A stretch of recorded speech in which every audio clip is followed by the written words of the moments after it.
O presidente Bolsonaro disse hoje que o ministro do STF, Alexandre de Moraes, agiu politicamente ao impedir a posse de Alexandre Ramagem para a direção-geral da Polícia Federal. Na mesma entrevista, Bolsonaro disse que Moraes só chegou ao STF por ser amigo do ex-presidente Michel Temer.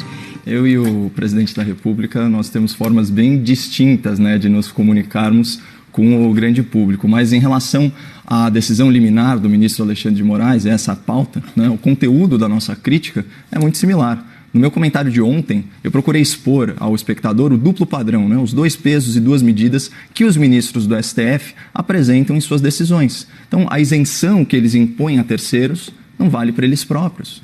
Nós falamos de ministros que têm amizade com réus, falamos de ministros que soltam criminosos, com os quais têm relação pessoal, falamos de ministros que julgam casos dos escritórios dos seus cônjuges, ministros que abusam da sua autoridade ou se omitem para proteger amigos.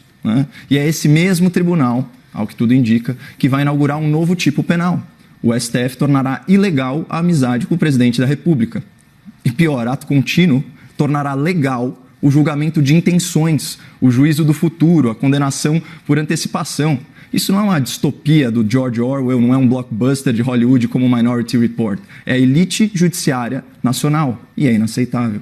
O duplo padrão do qual nós tratamos ontem geralmente vem associado à hipocrisia. E quem é o hipócrita? É aquele que esconde a sua verdadeira natureza, que se comporta de forma muito dissonante daquilo que diz. É o jornalista que fica lacrando, fica em casa para audiência, mas sai do seu domicílio para atividades de lazer. É o político que diz que a sua prioridade é salvar vidas, mas não reverte o fundo eleitoral para o combate à pandemia. E é o tribunal que exige impessoalidade em nomeações, mas que em 30 anos arquivou todos os pedidos de suspeição ou impedimento dos seus ministros sem submetê-los a plenário.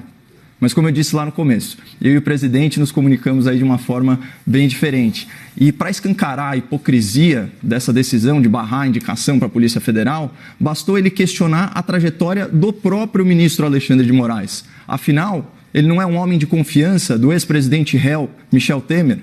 Os dois não têm aí uma relação de amizade? Será que isso não influenciou na escolha do doutor Alexandre para ministro da Justiça e depois ministro do STF? Outro argumento do presidente da República que eu considero irrefutável, foi na verdade uma provocação dirigida ao Alexandre de Moraes. Abre aspas, o senhor vai retirar ele da Agência Brasileira de Inteligência, a ABIN, para ser coerente? Touché. O critério para indicação na ABIN é mais rígido, porque ele passa pela sabatina do Senado. Ou seja, o nome do senhor Alexandre Ramagem já passou pelo crivo do Poder Legislativo. E vamos lembrar que pela primeira vez nós não temos um Congresso bovino alimentado pelo capim do Executivo, pelo menos não ainda.